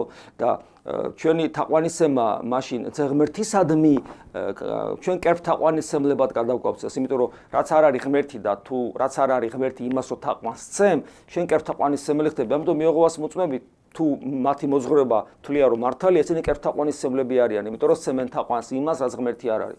შეიძლება სიტყვა იეჰოვა ეს არის იმ სიტყვების იმ ფრაზის ანაგრამები, პირველი ასოები, რომელიც მოსეს უთხრა ღმერთმა უდაბნოში მაყლოვანში, როცა გამოეცხადა შეუწველ მაყვალში, ანუ მაყლოვანში ცეცხლი ეკიდა და არ იწვებოდა, იქ გამოეცხადება ღმერთი და იქ ეტყვის სწორედ რომ მე ვარ მარადიულად ყოფი არსება, მე ვარ მარადიული არსება. ანუ თვითყოფადი არსება და სხვადასხვანაირად შეიძლება ითარგმნოს ესეთი ანაგრამებია და ეს თარგმნეს იახვე, იეჰოვა თქვა, თუმცა ზუსტად ეს სახელი ბოლომდე არავინ არ იცის როგორ იშიფრება. და თვლიან რომ ეს არის ის სახელი და სხვა სახელით მოხსენიება, ყველა სხვა სახელი დაკნინებულია და ვერ ხვდებია რომ ეს სახელი არის იმ შემთხვევაში ჩვენება იმისა, თუ ღმერთი თავისი არსით როგორი მიუწვდომელია და რომ ის არის თავის თავში სიცოცხლის მატარებელი და ასე შემდეგ უამრავი ღრმა განმარტება აქვს ამას და გვავიწყდება ასევე წმინდა სახარებაში, ახალ აღთქმაში თუ როგორ არის გადმოცემული იესო ქრისტეს შესახებ, რომ იესო ქრისტეს სახელის წინაშე მოდრკების ყოველი მუხლი ქვეყანაზე და ზეცაში, ანუ თუ სახელებზე მიდგა მართლაც საქმე, ახალი აღთქმა, რომელსაც იეჰოვას მოწმეებიც აღიარებენ, პავლე მოციქული პირდაპირ გვეუბნება, რომ იესო ქრისტეს სახელი, აი ეს სახელი არის ის, რომლის წინაშეც ყველა მოდრკება, ანუ ქრისტიანისათვის განკაცებული ღმერთის სახელი არის ძალიან მნიშვნელოვანი, მაგრამ ჩვენ სახელების შეჯიბრებას მაინც არ ვცდილობთ, იმას თავის დანიშნულება ქონდა, იმ სახელს და ამ სახელს თავის დანიშნულება, უბრალოდ ჩვენი გადასარჩენად მოვიდა რა ღმერთი განკაცებული და მას ქვია რა იესო ქრისტე და ეს ორი სიტყვა ატარებს იმ ღვთაებრივ ძალასა და ენერგიას, ამიტომაც კიდევ ერთხელ ვიმეორებ, ამიტომ გვასწავლის უფალი, რომ მისის აი იესო ქრისტეს სახელის წინაშე მოდრკება ყოველი ქვესკნელში, მიწაზე და ზეცაში და უფალი ამბობს, რომ ჩემი სახელით რასაც ითხოვთ, მე მას აღვასრულებ და ფაქტობრივად ჩვენ სწორედ აი იესოს ლოცვის, გონიერი ლოცვის ერთ-ერთი თქვათ საფუძველთა საფუძველი სწორედ ეს არის. ხო, აი ესია და ნუ დანარჩენი ახლა მთავარი გითხარით. ჩვენთვის ცხონება არის განხრთობა, ხოლო იეჰოვას მოწმეთათვის ცხონება არის აი ეს სიცოცხლე, რომელსაც ჩვენ ხედავთ, ოღონ ეს გაგრძელებული და აუსრულებელი. რწმენა ესეთი რამეა, ვისაც რას უნდა იმას ირჩევს. ხო და ჩვენი ავირჩიეთ, ჩვენ ვიცით რომ ადამიანი ღმერთი უნდა გახდეს, რადგან ღმერთი გახდა ადამიანი ღმერთი უნდა გახდეს და მეოთხე იყოს სამებაში, მამა, ძე და სულიწმინდა და ადამიანი. და ჩვენს წინამორბედად შევიდა იესო ქრისტეს ადამიანური ბუნება, რომელიც აღსდგა ამაღლდაზეცა და დაждდა მარჯვენა ღვთისა და მამისა და თქვა, სადაც მე ვარო მინდა რომ თქვენც იქ იყოთ. აი ჩვენთვის ეს არის ცხონება. ხოლო ნუ ვიღაცას უნდა რომ ეს ცხონება გააგრძელოს, ეს მათი საქმეა, მაგრამ კიდევ ვიმეორებ, არსად ისე ადამიანური ბუნება ამაღლებული და ადამიანური ღირსება ისე ამაღლებული არ არის, როგორც მართლმადიდებლობაში, როგორც მითხეს ზარია პირდაპირ ეთერში.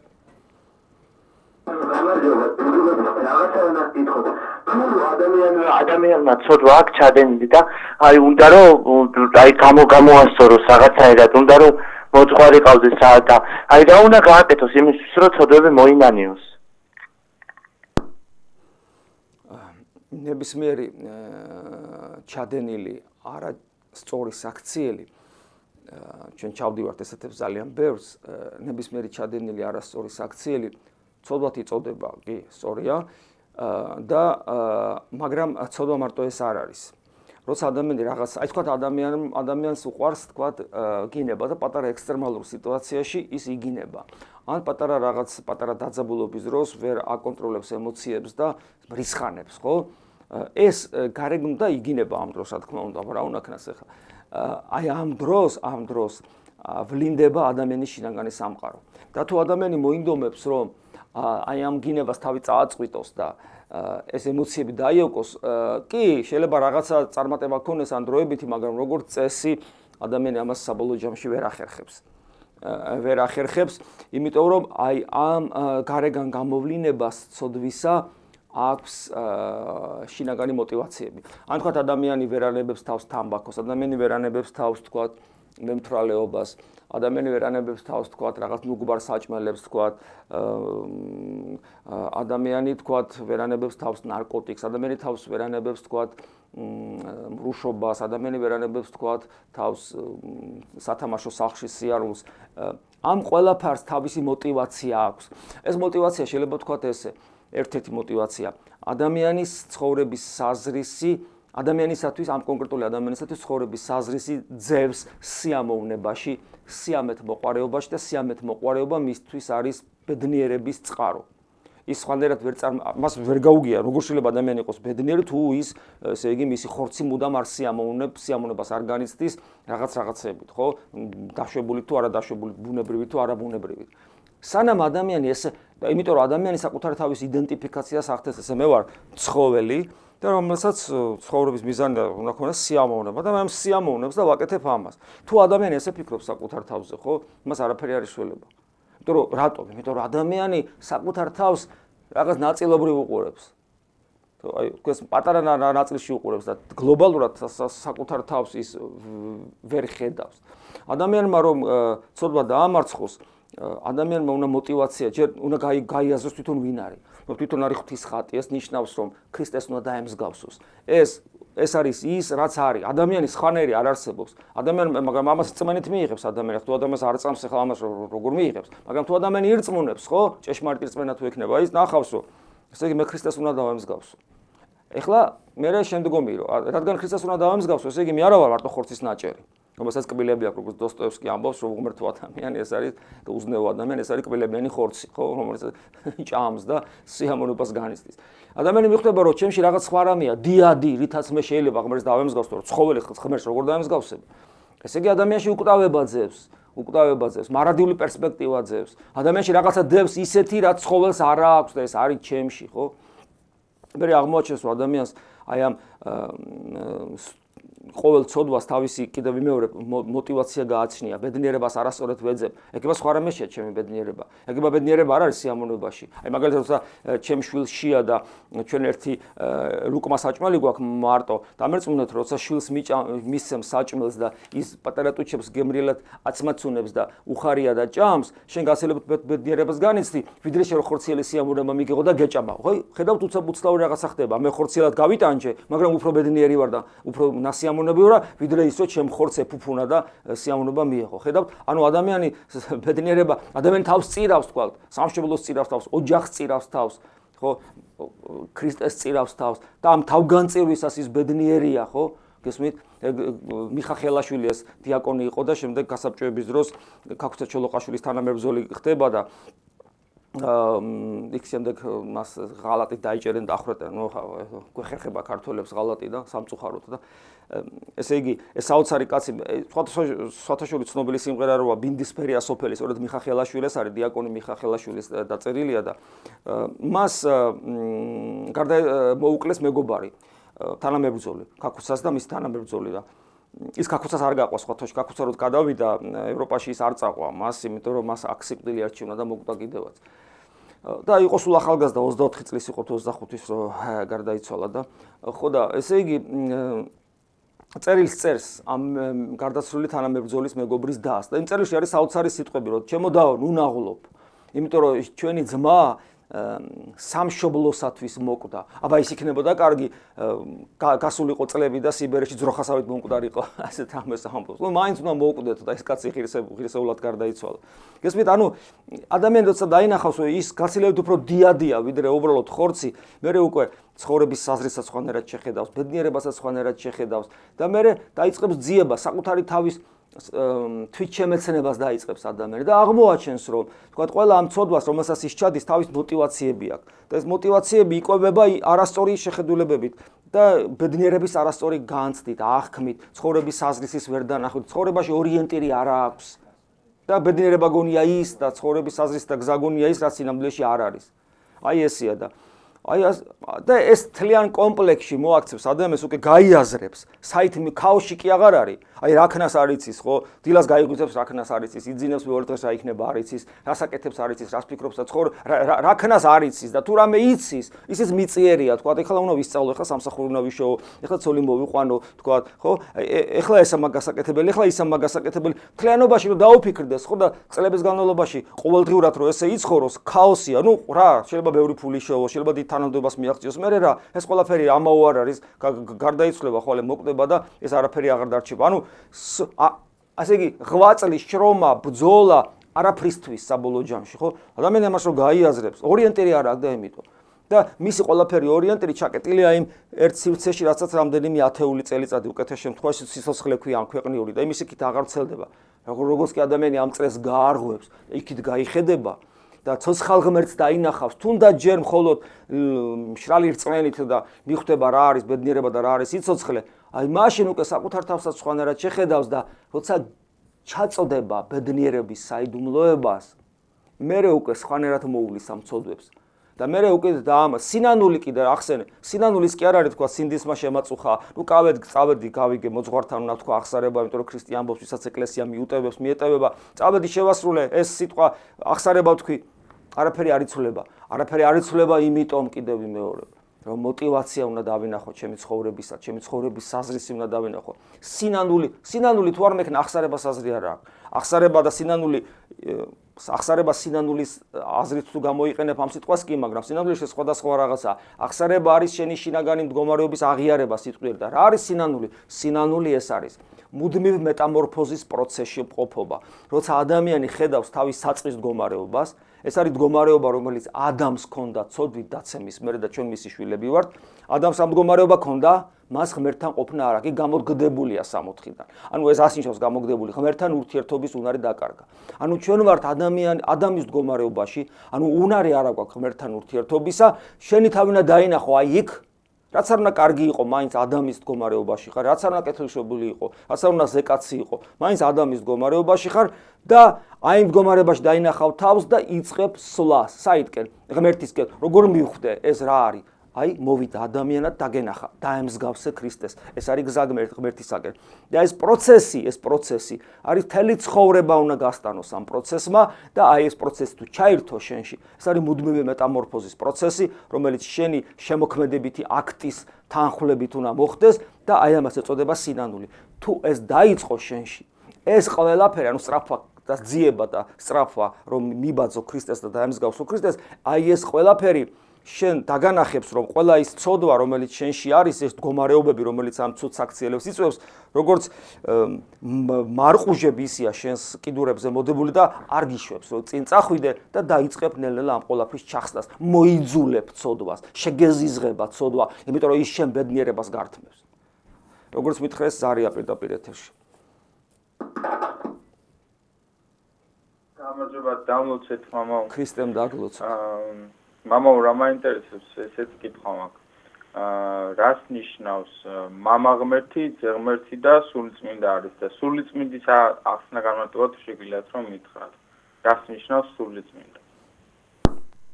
სულიწმინდის განმარტება რო ვიცოდე, მე მაშინ მეცოდინებოდა მამა ღმერთის განმარტებას და ძე ღმერთის განმარტებას. სულიწმინდა ღმერთი ისეთივე ღმერთია, როგორც მამა და ძე. ეს არის ქრისტიანული სწავლება ესეთია. ეს არის სამპიროვანი ღმერთი, ერთ არსება. რატო საიდან ვიცით რომ ეს ესია? გამოცხადებით, საღვთო გამოცხადებით ეს არის წმინდა წერილში განსაკუთრებულად ახალ აქტმაში, სადაც მამა ღმერთიც, ძე ღმერთიც და სულიწმინდა ღმერთიც ვლინდებიან საკუთარ თავს ავლენენ როგორც პიროვნებები. ეს არის ძალიან მნიშვნელოვანი. მამა ღმერთიც როგორც პიროვნება ავლენს თავს და იგი საუბრობს მეტყველებს ადამიანებთან, მეტყველებს ახლა გასაგებია რომ ვერბალურ მეტყველებაზე არ არის საუბარი, ხო? ანუ ჩანს რომ მამა ღმერთი მეტყველებს ჩვენთან, საუბრობს ჩვენთან, ძე ღმერთი საუბრობს ჩვენთან და სულიწმინდა ღმერთი საუბრობს ჩვენთან. სულიწმინდა ღმერთზე განსაკუთრებულად უკვე სწავლება შემოდის, როცა ძე ღმერთი ადამიანად მოვა. ძე ღმერთი რო ადამიანად მოვა, მაშინ უკვე ის განსაკუთრებით როცა საუბარია, მანამდე ავლენს სულიწმინდა ვლინდება სულიწმინდა ღმერთი, ვთქვათ ქრისტეს ნათლის ღების ზამს, როცა ის ვითარცა ტრედი და ტრედი კი არა, ვითარცა ტრედი. ანუ იგი ავლენს უკვე საკუთარ თავს, ასევე ფერისვალების ჟამს, თაბურისეული ნათელის როცა არის, ვთქვათ, ანუ ხელთუქმნელი ნათელში როცა ეხება აი ყველაფერი, იქაც ძალიან კარგად ჩანს.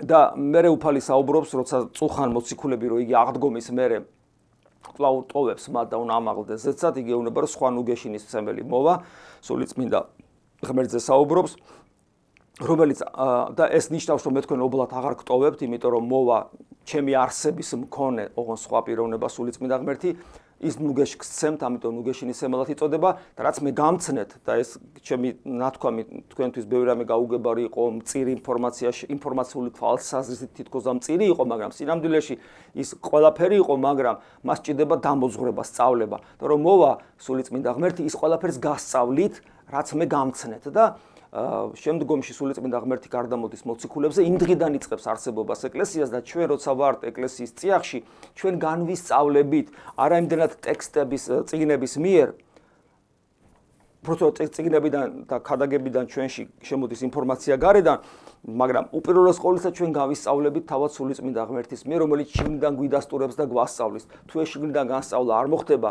მხოლოდ გარედან მიღებული ინფორმაცია ადამიანს ვერ განსწავლის. უნდა მოხდეს თანხwebdriver, ობიექტურად არსებული ცოდნისა და შინაგანად ჩემი სუბიექტური განცდისა, რომელიც ნაკვები არის სულიწმინდა ღმერთით.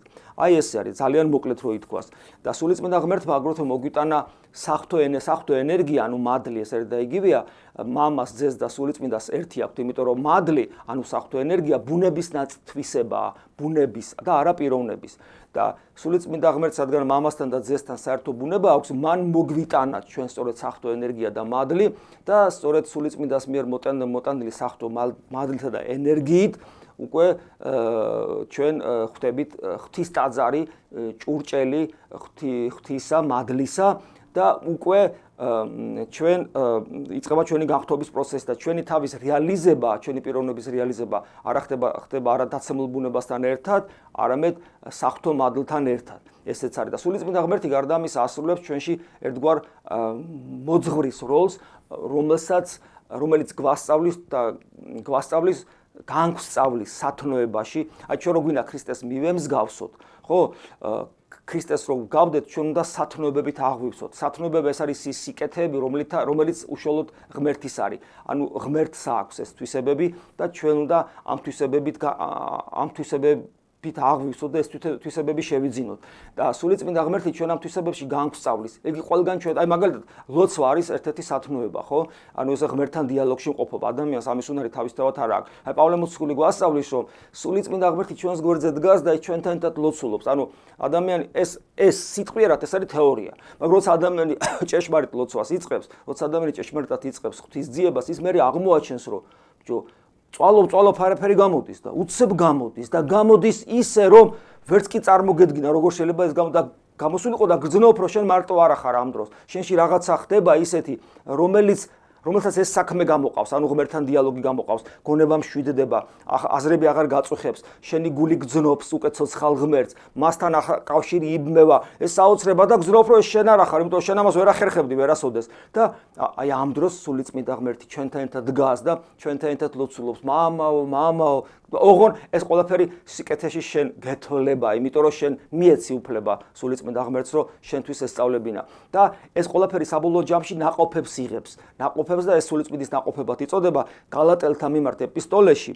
ესეთი პავლე მოციქულის ეპისტოლებია ახალ აღთქმაში. გალატელთა მიმართ ეპისტოლეში არის მეხუთე თავი და მეხუთე თავში ბოლოში არის ნაყოფი სულისაწმინდის და ნახეთ ის ნაყოფები და იქ სხვათა შორის ნახავთ ძალიან უცნაურ რამეს, მაგალითად წმენა, რომ ნამდვილი წმენაზეა, რომ მარხვა ეს არ არის რავჭამო რა არ ვჭამო, ნამდვილი მარხვა, რომ ესე იგი სულიწმინდა, რომ სიყვარული და ასე შემდეგ, ანუ ბევრ რამეს, სიმშვიდე, მყუდროება და ასე შემდეგ, ბევრ ისეთ რამეს ნახავთ, რითაც ჩვენ უნდა ღმერთს დავემსგავსოთ, მაგრამ ამ ყველაფერში განგვსწავლის სულიწმინდა ღმერთი. როგორც მითხრეს, ზარია პირდაპირ ეთერში. მამა აი მე ვარ 14 წლის და აი ძალიან ეცი როგორ არის აი პატარა ბავშვებიდან აი სკოლაში ისე ცუდ ბიჭები იყვნენ რომ აი სიგარეტი მივაჩვეს რაღაცა და მე აი ამ ცოდვის მონანიება მინდოდა ყველაფრის იმიტომ რომ თქვენ მართალი ხართ ეხლა რომ მითხარით აი მე კეთილი ვარ ჩემი მასი ვარ ჩაკეტილი და აი ძალიან ცუდათაც ვარ რა აი როგორ აი დედა ჩემსაც აი ხანდახან აი ნევრები უცენ ნევრებზე ვისლები ხოლმე ხანდახან და რაღაცა აი არ მასწავლებს ერთხელ ისა ჯვარს არ ვიკეთებდი მე მამა თითუბის ეკლესიაში მამა უმითხრა ორი სიტყვა რაღაცა მაკურთხა და გავიკეთე ჯვარი მე ნენელა იმას აი ეს არის ღმერთი აი არ ვკითხულობდი ნენელა მინდა რომ ნენელა მწამს ნენელა წამო მაგრამ რა უნდა გავაკეთო იმისთვის რომ აი ამ ცუდ ბიჭებს აი ამ ცუდ სიგარეტს აი ამ ცუდ ხცევებს გამოუსწორებელ შეცდომას რაც არის რაი როგორ უნდა რა უნდა გავაკეთო რა უნდა ვქნა რომ ეს გამოვასწორო მამაო და აი და თუ დამლოცავთ მამაო და აი ეს არის კიდე აი ძალიან ცუდად ხალხა რა მამაო აი უბრალოდ ჩემი მოძღვარი მინდა რომ მყავდეს ჩემი მოძღვარი მინდა რომ მყავდეს მამაო და მეტი აი მინდა რომ მასთან მივიდე გაუზიარო ჩემი აზრები დამარიგოს რაღაცა ორი აი მინდა რომ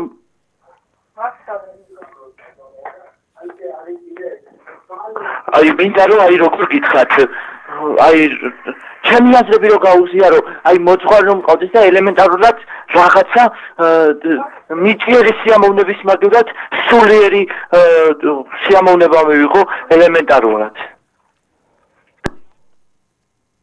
ღმერთმა დაგლოცოს შვილო და საერთოდ ჩვენი მოძღვარი ყველას იესო ქრისტეა იმისათვის რომ ადამიანმა მოძღვარი იპოვოს ადამიანმა მიხვდეს რომ ქრისტეს უნდა დაემოწაფოს როცა მიხვდები ადამიანს რომ ქრისტეს მოწაფე და მიმდევარი უნდა გახდე მერე უკვე მიწიერ მოძღვარსაც იპოვი თუ შენი მიზანი ქრისტე არ იქნება მაშინ ვერც მიწიერ მოძღვარს ვერ იპოვი ეს ესია რაც შეეხება გამოუსწორებელი შეცდომა არ არსებობს სანამ ადამიანი ცოცხალია ნებისმიერი ტკივილები და განსასწრებელი რაც ამ სოფელში თქვათ არსებობს ეს ყველაფერი ამ ქვეყნიურია და აქ დარჩება გამოუსწორებელი შეცდომა არის ის როცა ადამიანი ღმერთს სამუდამოდ დაკარგავს და ადამიანი სანამ ცოცხალია მას ყოველთვის შეუძლია რომ ღმერთთან კავშირი აღიდგინოს ამისათვის საჭიროა სინანული ნიშნავს რა მდგომარეობაშიც ხარ, როგორც გითხარით, აქედან სწრაფას ღმერთისაკენ. ამიტომ პირველ რიგში თქვა, თუ ადამიანს უნდა რომ დაიწყოს სწორი ცხოვრება, მან უნდა დაიწყოს მოსმენა ქრისტესი. ქრისტეს უნდა მოусმინოს. უნდა იყოს წმინდა წერილი გადაშალოს და დაიწყოს კითხვა ახალი აღთქმისა, სახარებისა და ქრისტეს სიტყვებს ყურადღება მიაქციოს. იქ იქნება ძალიან ბევრი რამ ისეთი, რომელსაც ჩვენ ვერ გავიკებთ. ჩვენთვის გაუგებარი და ზოგ შემთხვევაში შეიძლება მიუღებელიც კი. შეიძლება ჩვენ მაშინაგანა სამყარო არ მიიღოს, რომ ეს რაღაც არ მომწონს, ეს როგორ იქნება ასე.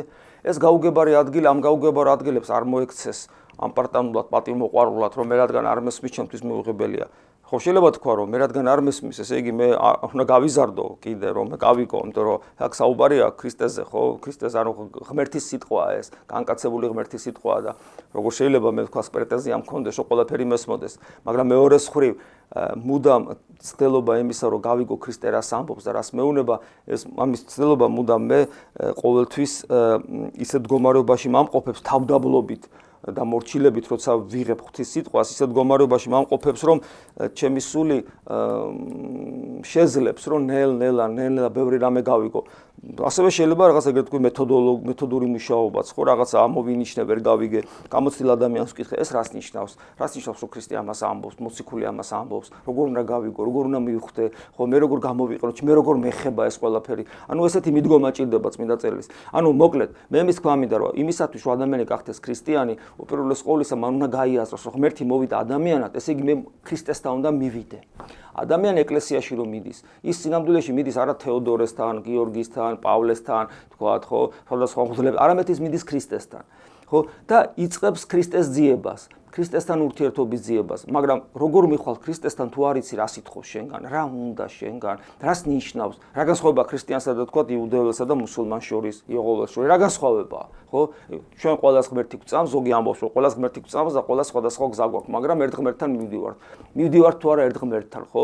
საინტერესოა, კითხვა უნდა დასვა, რას ნიშნავს მე, რითი განსხვავდები მე სხვა რელიგიის წარმომადგენელისგან. მე მართლმადიდებელი რითი განსხვავდები, თქვათ, რა არის ჩემში ისეთი, რაც თქვათ კათოლიკეს შეიძლება არ ქონდეს და სხვას არ მონოფიზიტს არ ქონდეს. რაღაც არის ჩემთვის ისეთი, ჩემში ისეთი, ხო, მნიშვნელოვანი, ეს მე უნდა ვიცოდე.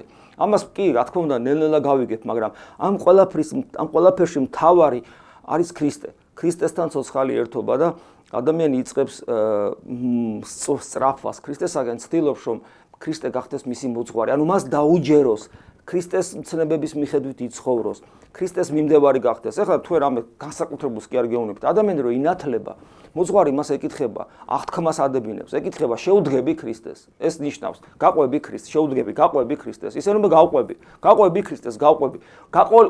უკვე მისი მიმდევარი ხარ, ანუ შედგომილ ხარ, უკვე მისი მიმდევარი ხარ. ის მეუბნება, უკვე მისი მიმდევარი ვარ. გესმის, ადამიანი თუ ქრისტეს მიმდევარი არ გახდა, ჯერ მიმდევარი, იმის მონათვლაც არ შეიძლება. რა დღეში ვარ, წარმოიდგინე რა საშინელება ხდება, როდესაც ჩვენ მღვდლები დასრულ ადამიანებს ვნათლავთ. ეს რა უბედურებაა, მებოდადებო, როცა ჩვენ დასრული ადამიანი მოვიდა, კაი, მუტრუკი უკაცრავად მოვიდა, ამ შემთხვევაში ვიგულისხმე მდგომარეობა ადამიანის, რომელსაც არ ჩენი ქრისტე უნდა, არ სინანული უნდა, არ სახსარება უნდა. ნუ ყველაზე კარგი შემთხვევაა, რომ აი მე კაი ქართველი ვარ, აბა მონათლული ხომ უნდა ვიყო, სამშობლო მიყვარს, კი ბატონო, გაგიმარჯოს, მაგრამ სადღეგრძელო ხო არ არის და სუფრაზე ხო არ ვსვიბარ, შე დალოცილო, შენ აღქოვნა და ამიტომ რომ შენ ქრისტეს მიმდევარი უკვე ხარ. უკვე ხარ ქრისტეს მიმდევარი და მერე შეიძლება შენი მონათლა. და წარმოდგენა არა თუ არა გაქვს, არც კი გინდა ეს. ანუ ქრისტიანობა ნათლობამდე იწყება იმით, რომ შენ ქრისტეს მიმდევრობა გინდა, რომ შენ მოძღვარი ქრისტია. მერე უნდა მოინათლო. მერე შეიძლება შენი, ესე იგი, და მერე ამას შედეგად უნდა მოყოს შენი სინანული, ჯერ სინანული აღსარება, მერე ნათლობა, მერე ჯერ სინანული აღსარება, მერე ნათლობა. და მერე უკვე ზიარება და ასე შემდეგ. პროცესში ჩართვა განხთობის. ხო და თუ ადამიანი სწორად დაინახავს ამას და ქრისტეს დაემოწაფება, მერე ის იპოვის ხილულ მოძღვარსაც. და მერე აღმოაჩენს, რომ ჩვენი ყველა ცოდვა არაფერი აქვს ღვთის წინაშე. ერთი ხელის მოსმით გაქრება ყველა ცოდვა. არ არსებობს ჩიხური სიტუაცია. არ არსებობს ესე იგი ისეთი მდგომარეობა, რომელიც გამოსწორება, ყველაფრის გამოსწორება შეიძლება. ყველაფერში რას გულისხმობ? თავარი, ანუ არ არსებობს ძალა, არ არსებობს შემთხვევა, არ არსებობს მოვლენა, არ არსებობს არაფერი ამ ქვეყანაზე. რომელიც შეძლებს რომ მე ღვთისაკენ სავალი გზა გადამიკეტოს. ერთადერთი ვისაც შეუულია რომ ჩემსა და ღმერთშუა ჩადგეს ეს ისევ მე ვარ თუ მე არ მოვინდომე ხოლო მე თუ მოვინდომე და მე თუ შესაბამისად ვიცხოვრე ვერაფერი წეხორციელი ვერც მიღმიერი თავად სატანა რო ჯოჯოხეთიდან ამოვიდეს ისიც კი ვერ ჩადგება ჩემსა და ქრისტეს შორის ეგეთი ძალა არ არსებობს რატომ იმიტომ რომ ჩემ ნებას და ჩემ სურვილს ვიყო ქრისტეს ერთგული შვილი და მოწაფე იცავს ყოვლის შემძლე ნება განკაცებული ღმერთისა რომელიც ამბობს სადაც მე მნებავს რომ სადაც მე ვარ იქ თქვენ იყოთ და თუ ქრისტეს ეს ნებავს და ის ამბობს ესეც საოცარ სიტყვებს ასევე რომ ის ვინც ჩემია და ჩემთან მოვა ვერავინ წამგლეჭს მე ჩემი ხელებიდან ღმერთი ამბობს ვერავინ წამგლეჭს გესმით და ამდენს ადამიანი ამბობს მე არ შემილია ხელი შემშლელი ფაქტორებია ეს არ არსებობს ეს არის საკუთარი თავის მოტყუილება ასე რომ ჩვენ შევძლოთ მე მოდადებო რომ გავიაზროთ თუ ვართ ქრისტიანები და ნათლღებულნი რომ ეს ნიშნავს რომ ქრისტეს მიმდევარნი უნდა ვიყოთ და თუ ჩვენ გავხდებით ჭეშმარიტად ქრისტეს მიმდევარნი თქვენ მოწაფენი ჩემნი ხართ თუ ჩვენ გავხდებით მისი მოწაფენი მაშინ და ჩვენი ცხოვრების საზრისი იქნება და ჩვენ თუ ამაში ბედნიერებას დავინახავთ ხო მაშინ არ არსებობს ძალა რომელიც ქრისტეს ხელიდან წაგულეჭს ღმერთი შეგვეციოს ღმერთმა წყალობა არ მოგვაკლოს და მოგცეს ძალა ჭეშმარიტად სწორი ხედვისა სარწმუნოებრივი ქრისტემ დაგლოცოთ ამინ